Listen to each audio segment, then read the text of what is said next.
ബഹുമാനപ്പെട്ട കോടതിയോട് ആദരവുണ്ട്. പക്ഷെ ഇക്കാര്യത്തിൽ നീതി പൂർണ്ണമായി നടപ്പായി എന്നു പറയാനാവില്ല. കാരണം കുറ്റം ചെയ്തവർ മാത്രമേ ഇപ്പോൾ ശിക്ഷിക്കപ്പെട്ടിട്ടുള്ളൂ.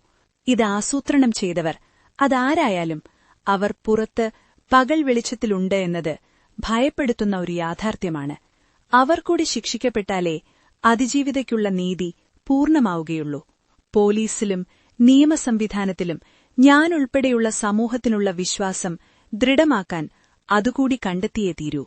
ഇത് അവൾക്കുവേണ്ടി മാത്രമല്ല, ഈ നാട്ടിലെ ഓരോ പെൺകുട്ടിക്കും, ഓരോ സ്ത്രീക്കും, ഓരോ മനുഷ്യർക്കും കൂടി വേണ്ടിയാണ്. അവർക്ക് തൊഴിലിടങ്ങളിലും തെരുവിലും ജീവിതത്തിലും സധൈര്യം തലയുയർത്തിപ്പിടിച്ച് ഭയപ്പാടില്ലാതെ നടക്കാൻ കഴിയുന്ന സാഹചര്യമുണ്ടാകണം. ഉണ്ടായേ തീരൂ.